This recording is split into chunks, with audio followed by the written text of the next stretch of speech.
William Jones, making videos about leaving religion. The purpose of the videos is to get you to think. Turn your brains on and think. Use logic, use reason, and realize that religion is fake. Today is January 7th, 2020. According to the Jetsons and all of that, we should be hovering in cars and living in the sky and all that good stuff. Robots, we got the robots. Cars keeping you in the lane. The cars on cruise controls, braking for themselves, parking themselves. The robots is the cars. So we do have, robots. We do have robots. It's funny how Back to the Future and the Jetsons, they never anticipated that damn cell phone, though. Never anticipated everybody be walking around with a cell phone. Because this is the common thing you see now. I go to places and I would just stop and look. And I'm like, wow, all these people are here and everybody's in their phone. I just sit back just to watch everybody on their phone. Not saying I don't get on mine, but I just gotta sit back and watch it quite a few times. So we're in 2020 now, and it's a new year, and more people are coming out of religion, you know. And I know some might say I'm waking people up, and maybe I am, but I'm not like the evangelist that's bringing them out of religion, because what happens is really like this. And I read it years ago, right after I came out of religion, is people have their strong wall. And like I used to do it all the time. I would go into a Muslim group online and defend myself. I'm not going to say debate. I would defend myself because it's all Muslims there. So you're not going to convert anybody, really. But everything they asked me, I would just reply with what the Bible had said. That was my whole thing. I'm going to say what the Bible said, so you can't say, oh, no, you said here. I never said anything of my own.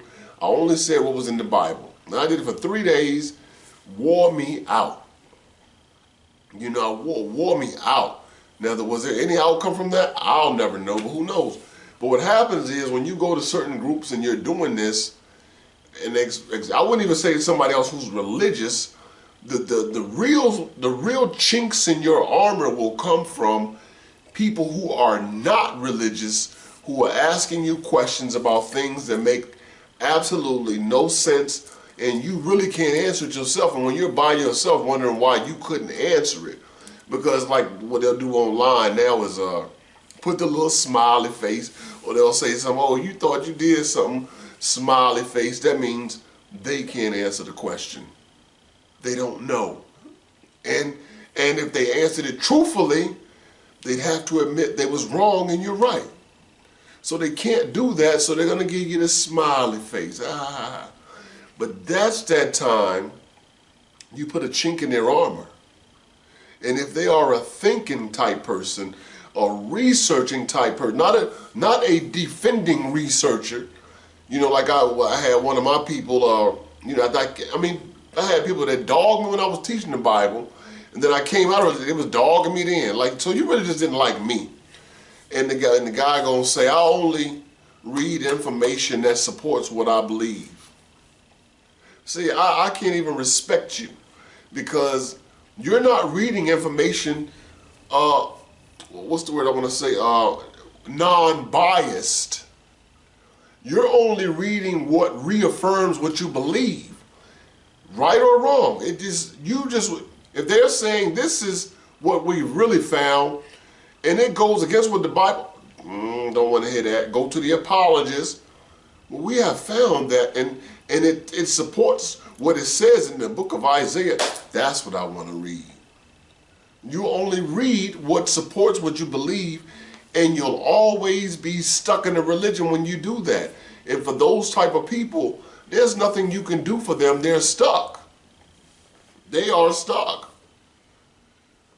Like I said, when I looked at my library, that I started a library, And I came out of religion, I sat in my room and I stared at my bookshelf and looked at all of my books. None of my books was historical books. None of my books was based in reality. All of my books were written by some pastor or somebody who was a Christian about the Bible. They were just reaffirming what I needed to hear to keep believing it. That's why even now when I read something and it's done by Christian something.com, I don't want to hear what y'all got to say because y'all lie. You lie to keep the religion going. You're not going to tell the truth. So I don't want to hear Christian propaganda. I want to hear people telling what's what, non-biased.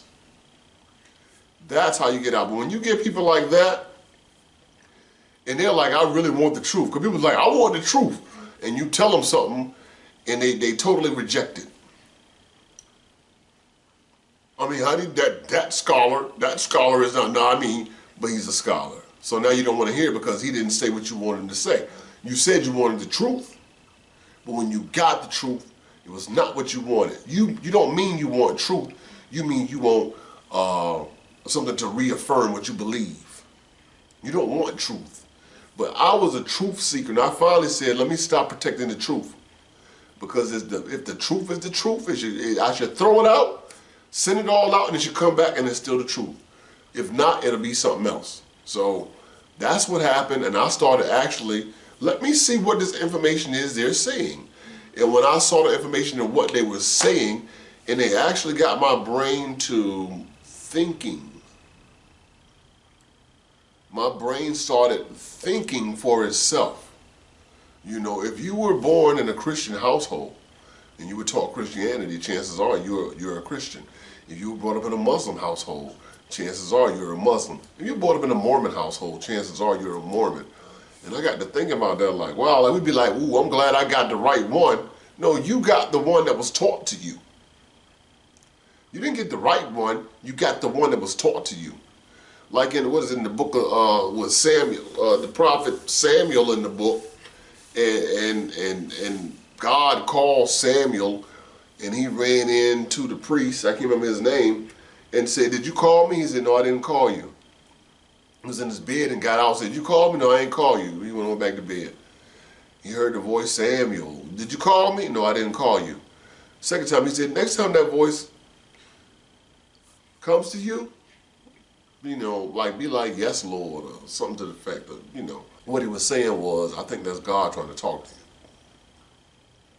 God is trying to tell you something. All right, so that's what that was, right? And so then God to Samuel, like, yes, Lord, and then he told him all this stuff. If that was the real case, see, you wouldn't have to teach your children about your religion because God would connect with them himself and they would have their own relationship and that would be that. But parents it would really be screwed up if God was really dealing with people, because you got parents that want to do what they want to do and their kids coming to them. The Lord God told me to tell you, Mom, that you're drinking too much wine. The Lord God told me you're smoking too much marijuana. That would be annoying as hell. You know? So kids are taught, kids are born believing nothing. And then they're a blank slate. There's a blank sheet of paper, and then you write on the paper. You write on the paper and what you believe or what they see. That's what children do. So, there ain't no right religion. You know, that stuff is forced on you. And, you know, it takes us years and years to get out of this. I had somebody I was dealing with, a younger guy, and he was like, I just don't really get the whole thing about, I mean, you're out of religion, right? I'm like, yeah. But, I mean, I just don't, it's not like it's a big deal. I don't really get it. He said to me, it's when you look at it, it's just stupid. I never believed it because when you look at it, it's stupid. He's 20 years old. It's just stupid. And see, that's what we need. People who were not, he wasn't raised in a religion, so when you come telling him about a virgin birth and walking on water and multiplying bread and all that, already it's like, this is stupid. This is a myth. This is not real. To him, it's funny. I said, but what you don't understand is for those of us who grew up in it. We grew up in it, and you were taught about it, and your mother probably told you, or your father and your grandparents, your aunts, your uncles, and you know, they're taking you to church, and this guy's wearing the big robe. They don't do it like back in the day like we did with the big robe on, and you know, and he's screaming and hollering, and these are, you're a child, but they're grown people, the same grown people that whoop your butt and teach you stuff are the same people telling you that God is real. So as a child, in your mind, this God thing is real because they're grown and they believe it's real. So you can't escape it and you believe it's real. I said, when you grow up like that, and then they, like I said, they bring you into the church and they make it all a church family. Oh, brother such and such, sister such and such. Oh, my church family. And then when you leave, you've left the family. James, you hit me up on in my messenger about that. Your mom keeps coming to you about the whole thing with you know, when you going to church or you gonna come to church, right? And this is what I told him. And I'm not saying James' last name, so none of y'all know who he is, right? But the whole thing is, see, his mother was brought up in it, right? His mother is brought up in this stuff. So then what she do? Push it on him. But at whatever point, he left it. Now she's going to church. Doing the church thing. He probably used to go. I can't even say. He didn't tell me. I can't really say. Probably used to go, but now he's not there. And hey, sister such and such, where's James? Oh, now she got to make up a reason why he didn't come. Oh, he was working, he was sleeping, he just didn't want to come. I don't know what she might say. But the pressure is now on her from the family of why a family member is not showing up to church. We're a family. We show up every week. You might not come Wednesday or the special thing, but on Sunday we all show up for this 3 hours or whatever, see each other, and that's that. But when you don't show up, now they're wondering what's going on. So, and then in that same situation, let's say with any of y'all, which on other videos, some of you have said it, when you left, they don't want to have to tell their people, well, he don't believe in God no more. They dare not want to say, that's lighting a flame. He don't believe in God no more. Or she don't believe in God no more. They dare not want to say that. If they do that, that's a private meeting with the pastor. Yeah, and Melissa don't believe in God. No, she done left the Lord. Melissa woke up and realized it was fake. It was fake. Everything is a psychological battle. It's all a psychological battle that means absolutely nothing. Nothing. So, I don't know where I was going with all this, but check this out. So, one of my daughters called me today, who I'm not going to name. But one of my daughters called me when we was talking, and she asked me to reiterate on an analogy I made about faith and having a job and the job paying you, you know. And for the life of me, I can't remember it. I make so many analogies, I can't really remember exactly this one. So she's talking to me, I'm trying to bring it up or whatever, and I said whatever. And it was like, to the point that, you know, you have a job and you have faith that your job is going to pay you when they say they're going to pay you. And that's just how our society is, right? You just know if you get paid on the 1st and 15th or every 2 weeks, you just know that that's the deal, right? So as we began to talk about it, I'm kind of, you know, we talking about different things. I thought about it like, you know, I can't really say that that's faith. Because, you know, believers like to try to jump on anything to try to justify faith. Well, you had faith in that chair. The chair is real. There's a real chair there, and we have a history of sitting in chairs.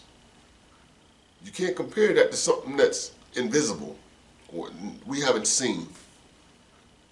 No one has seen. You know, they like to try to compare God to things that actually exist. Well, you don't see air, but when you walk outside and it's cold and that wind come through and hit you, ooh, it's cold out here. Yeah, you felt the air. And I don't have to tell the next person because they're ducking under their stuff too. I don't have to tell them anything. We both know it's cold without saying anything to each other. But you got to hear the voice of God. You got to listen for the voice of God. I could put two believers in the same room, and I will guarantee you never, ever will they say the same message from God. They will not. Because it's just not real. They make it up as they go. So anyway, we get back to it. I thought about it like, you know what, actually, when you're dealing with a job, that's more of an agreement and not faith. You know, because y'all establish how much you're going to get paid an hour, and when if you're going to get paid weekly, bi-weekly, or monthly, you establish those things, right? From the jump. That's just how we live.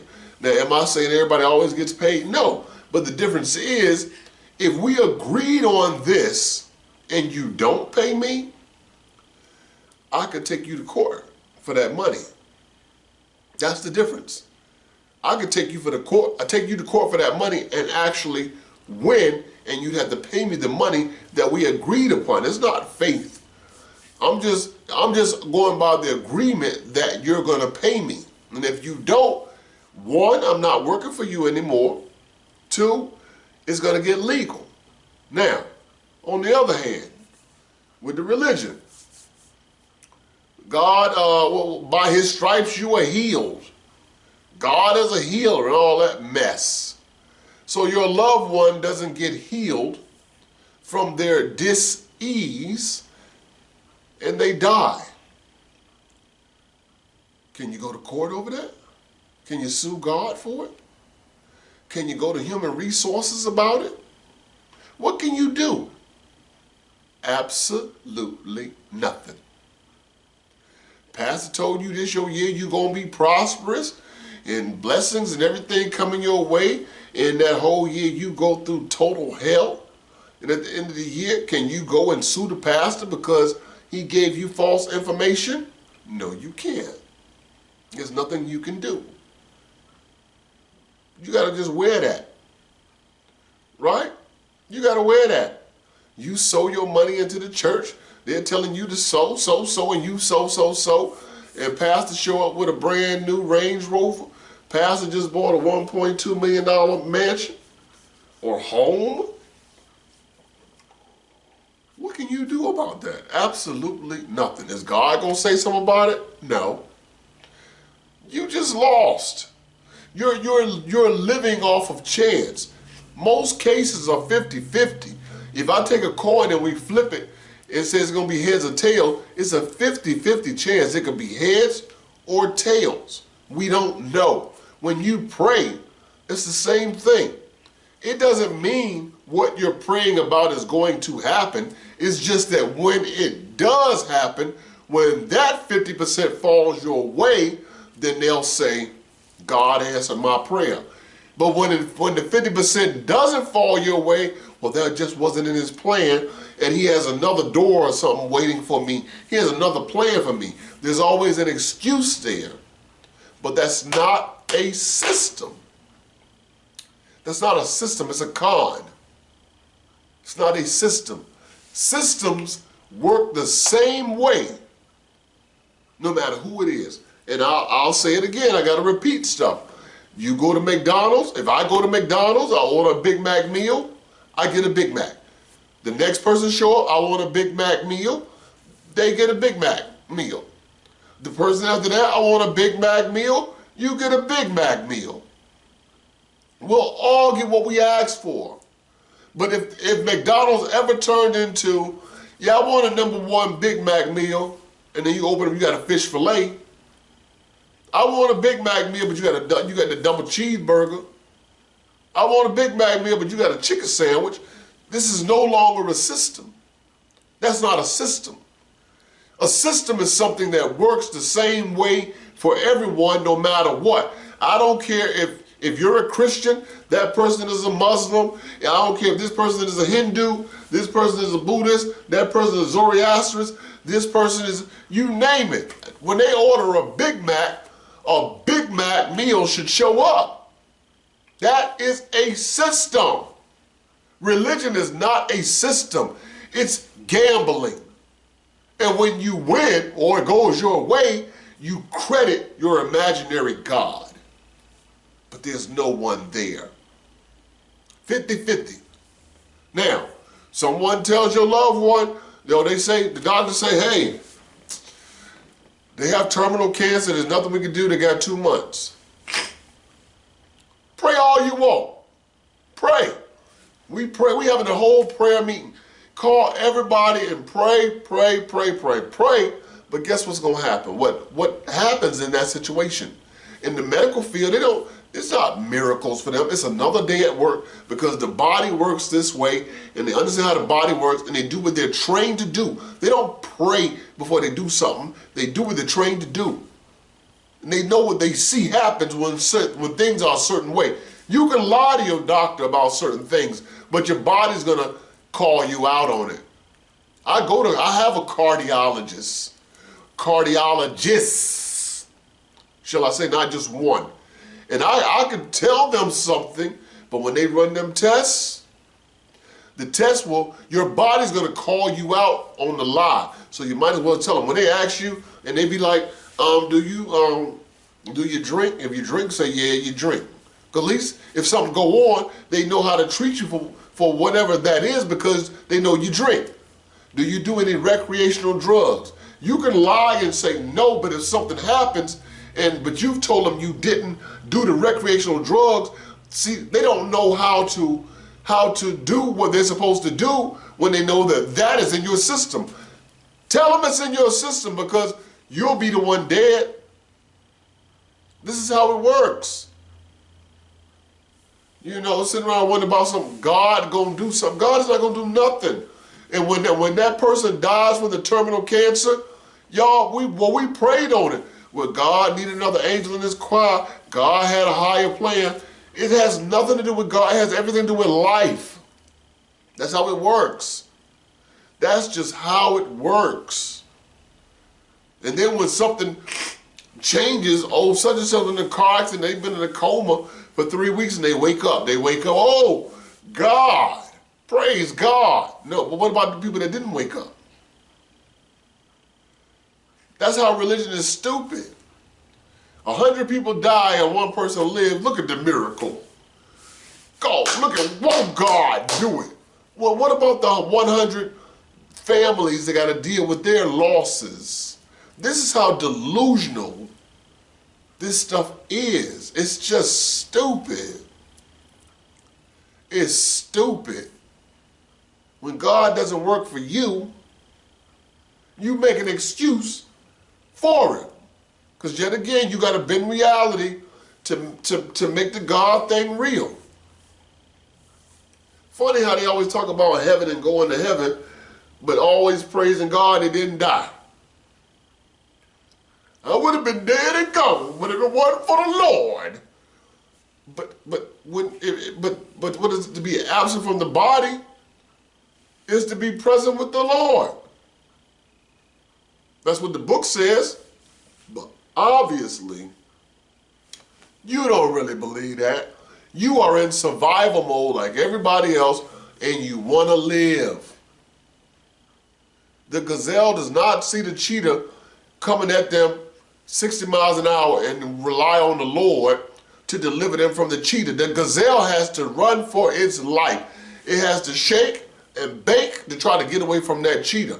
If that cheetah tripped them legs and grabbed that throat, that's a wrap. There is no animals out there praying for something else. No, the animals are prey. They are prey. Same with humans, but since we think a little better, they have to get you to pray. You are prey. They're not telling you you are prey, so we switch from you are prey to no. pray. But you are pray. Bow your head, close your eye. Boom. That's how they didn't got you. You are prey. That's what they need to say. You are my prey. Come on, y'all, give the money. Give the money. You're the prey. So like I said, we had that conversation about that faith. It's not faith in the job, but like I said, because if they don't come through, we taking it to court. We taking it to court. When God don't come through, that's just your loss. And the sad part is, people YOLO. You only live once. You got a whole life to live. Things you can do, like the Mormons can't even drink caffeine. They had to make uncaffeinated soda just to be in Utah because the Mormons don't drink coffee or anything with caffeine. I had this one lady, I watched the thing with her, she was like, I drink coffee now. I'm free, I can drink coffee. They can't drink coffee, they can't play lottery in their state, and all the people do is go to the next state and play lottery anyway. So you're so stupid, Utah, because that's money you will be making in lottery if you brought, look, when has banning something ever stopped people from doing it? We had the prohibition, no alcohol. Did they stop drinking? Did they stop drinking during prohibition? No, that was the crack of the day. All of those Italians and people that came up, it was the mob. What was their thing? What was their drug of choice? Alcohol, a bottle of whiskey. Did people stop doing something because the law said no? Weed always been illegal most of the time. No, people smoke weed every day. Cocaine been illegal. They do coke every day. Everything that's illegal, the Oxycontin, all this stuff, the opioid epidemic, everything is illegal. They still dying from it and doing it. You can't stop people from doing something because it's the law. They're gonna do it anyway. So Utah, y'all can't have caffeine. Y'all drug is caffeine and lotto. And the people just go to the next state and get anyway. I could be a soda manufacturer and I could just say, just take half of the bottles that we do, yeah, and put no caffeine on them and put caffeine, or just leave the other ones regular. How are they gonna test ain't no caffeine? You don't know. They tell you whatever they want to tell you. Another thing I want to talk about is, I gotta look at it. How people get, you'll see me, I'll get highly emotional talking about religion. I'll do that. I got friends of mine that do that. And those of you that know Chief Callie Williams, he does that. He gets highly emotional. And it's not because people say, oh, because you hate God. Has nothing to do with I hate God. Nothing to do with I hate God. God does not exist. Or your mythical, holy book God does not exist, okay? What it is people get upset because grown people are believing these myths like it's real.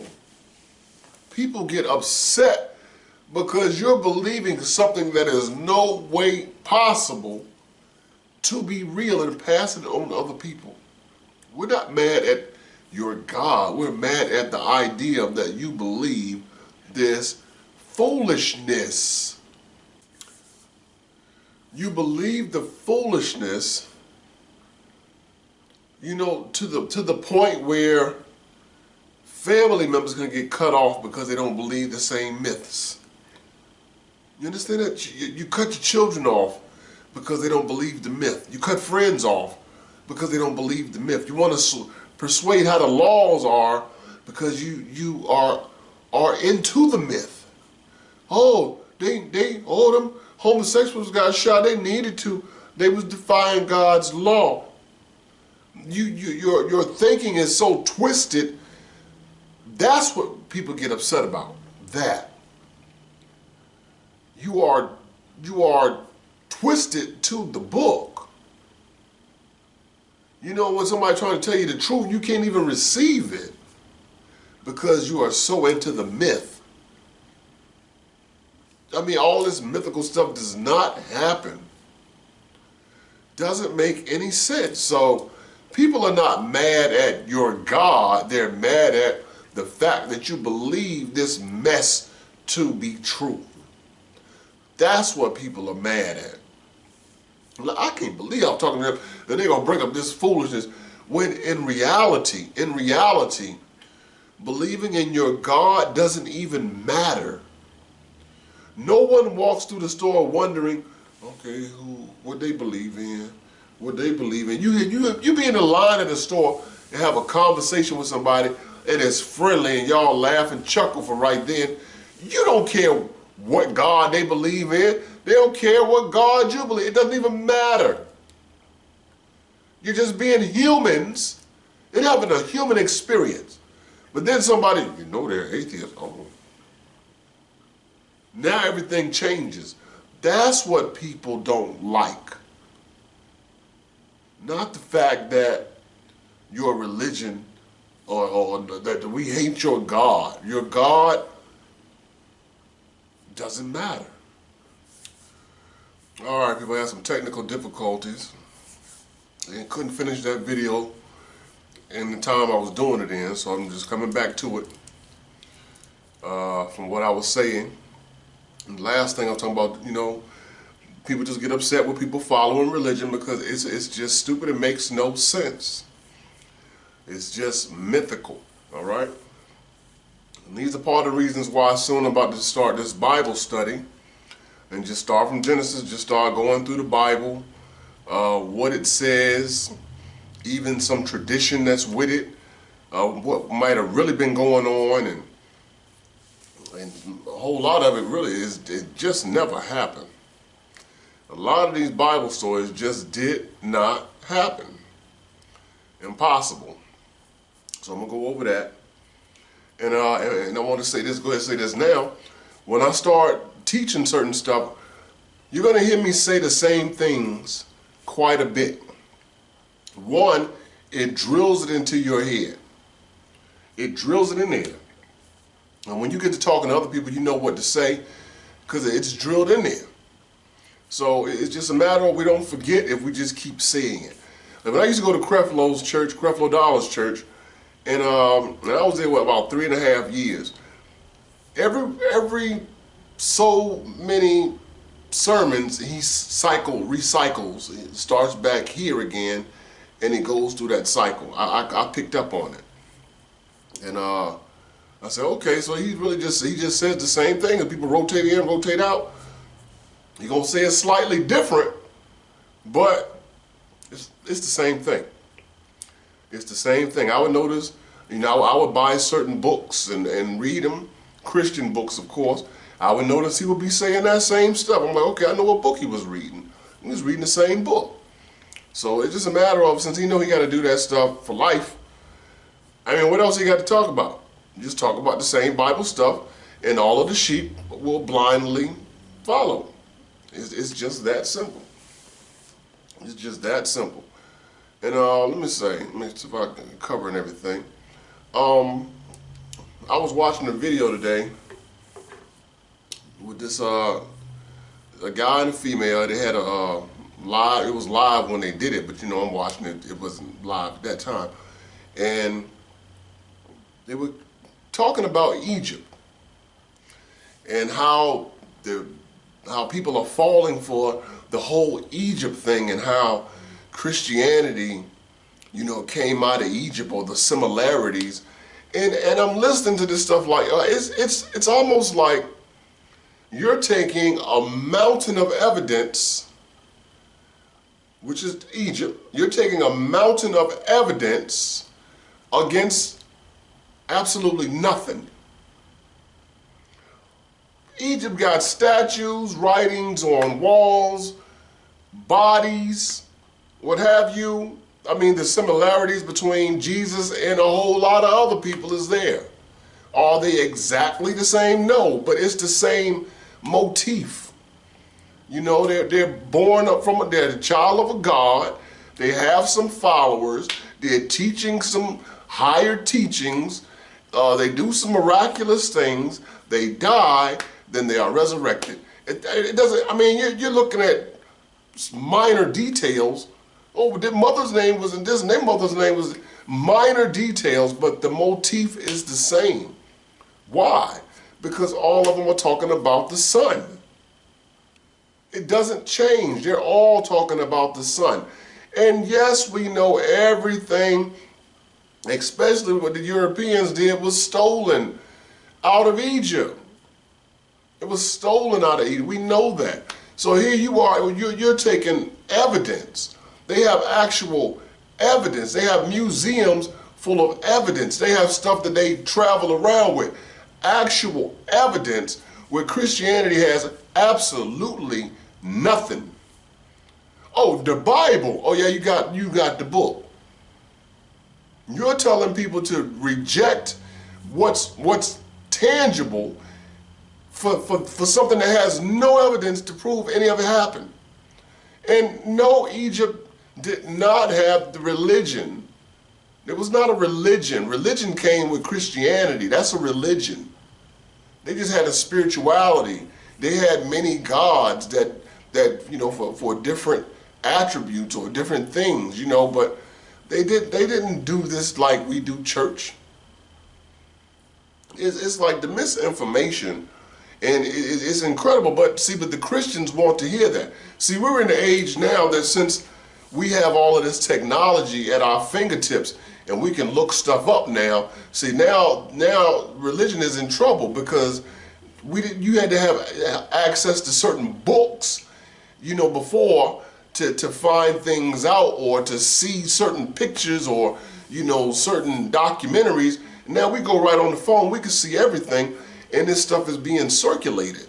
So now Christianity is in this trouble where now it needs proof to prove it was real. Now they need all of this proof, which is ridiculous because you're called believers. You walk by faith, not by sight. You walk by faith and not by insight.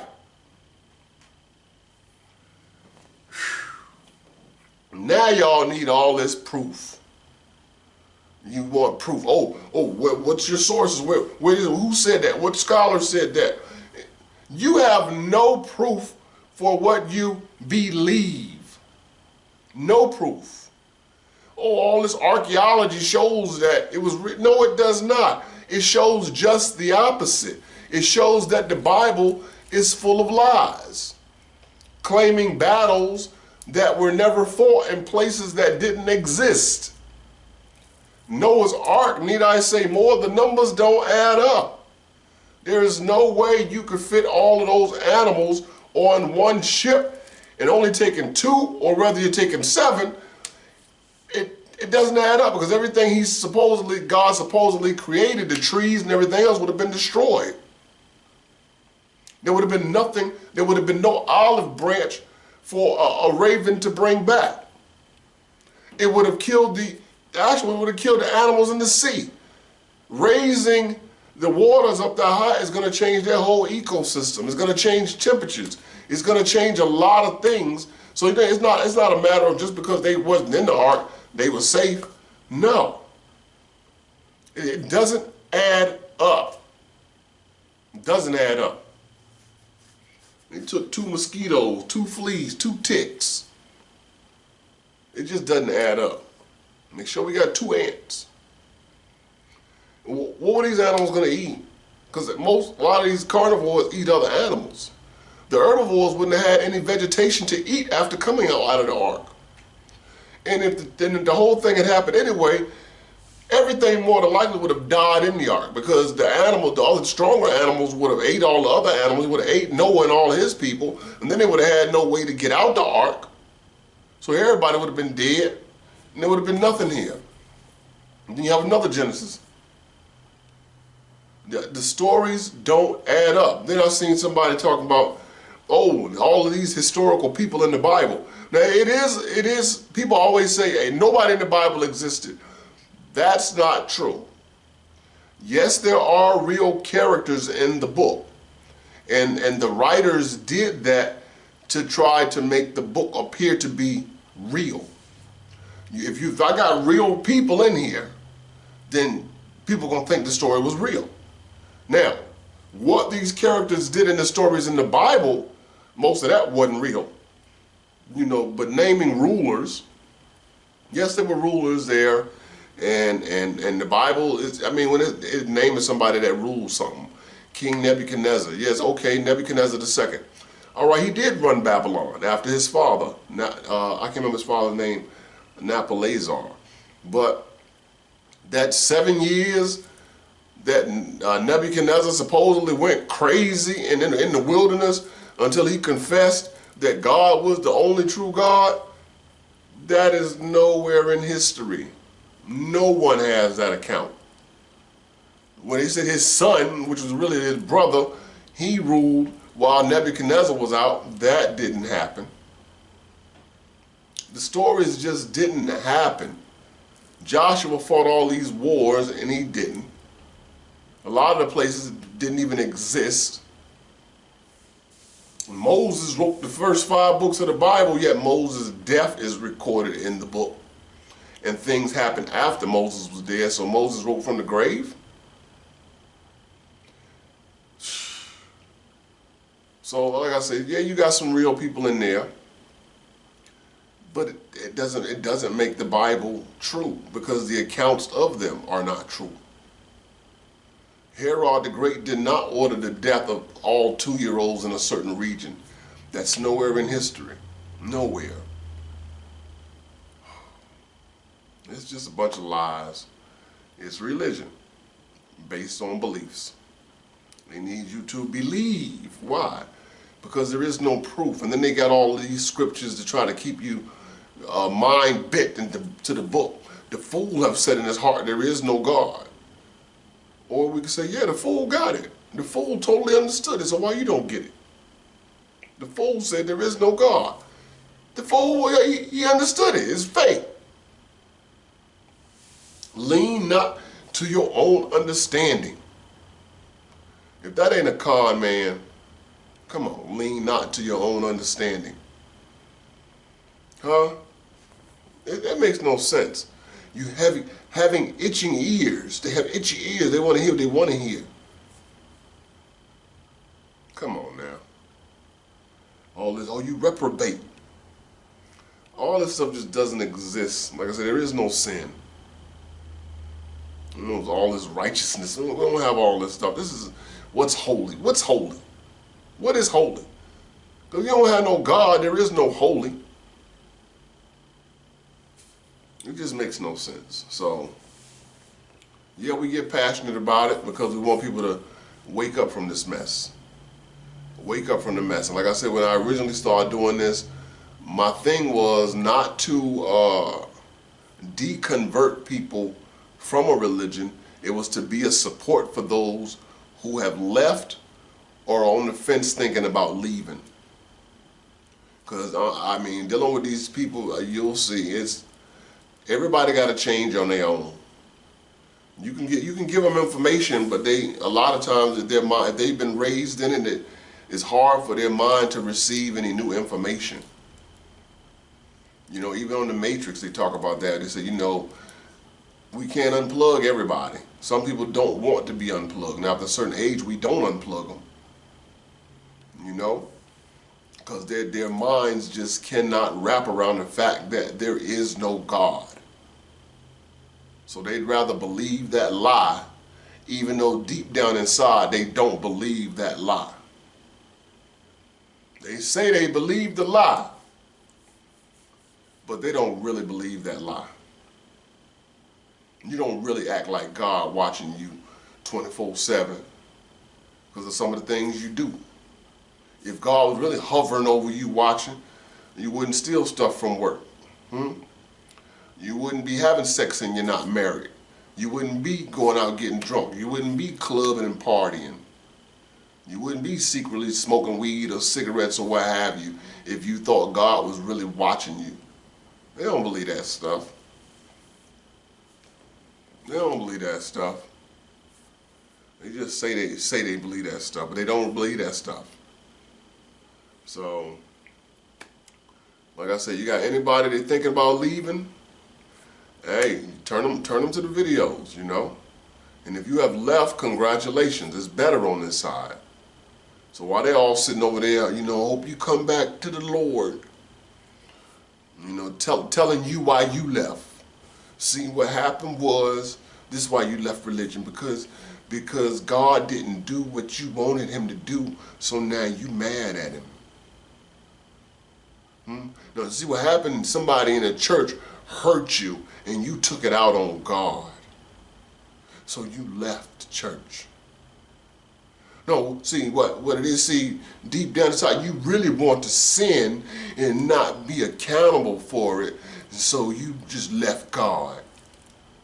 No, it's the Christian who don't want to be accountable for their sins, not non-believers, because the whole religion is about what? A man died for your sins. Ain't that what they parade around? He died for your sins. So you're not accountable for your sins. All you got to do is say, forgive me. And it's like you didn't do it. So don't say that the non-believers left because they want to sin, because the believers in the church sinning. Or they just don't even go to church no more. These are the things they got to make up to protect the religion in their mind. You left because you want to sin. That's just as stupid. We were sinning in the church. Oh, then what's the other one they said that they feel like non-believers or atheists are attacking the church, and so it's like the numbers, I don't think they realize it, that the numbers of believers is slowly going down. And it's not because atheists out here doing stuff, it's because people are thinking. They're starting to see information, and instead of rejecting the information, the things that they're seeing that are tangible, that's been around for thousands of years, instead of just saying, oh, the devil went back in time and did that, rather than make up something foolish, they just go ahead and say, you know what? It just starts to make sense that there is no God. Because if there was a God, all this stuff that's going on wouldn't be going on. And the help that the God's supposed to be giving, that God doesn't. So it's not a matter of the atheists are doing so much. It's a matter of people are starting to use their brains, their thinking, receiving what they're actually seeing. And what they're seeing is that there is no help. And then the era where Trump comes in, and then the evangelicals support this man in everything he does. Cheated on his wife, hey, he was just a man, God's forgiven him. Grabbing women on their private parts, he's just a man, forgive him. Being racist, they don't care about that part because that fits into the religion anyway. You know, I was talking to somebody about that. I said the Bible is very racial. The Bible is very racial. All through the book, he didn't want Israel to intermingle with nobody. Don't marry with nobody outside of yourselves. Really? And in the book of Ezra and Nehemiah, the men that had married all these strange women had to leave their families. That's in the book. They told them they had to leave. They left. They had wives and children. They had to leave them because they weren't Israelites. Racism is all in the Bible. The Hittites, the Perizzites, the Jebusites, the Canaanites, the Israelites, all groups, the Philistines, all different groups. The Bible is very racial. People just don't get it. So, I think I done rambled on enough.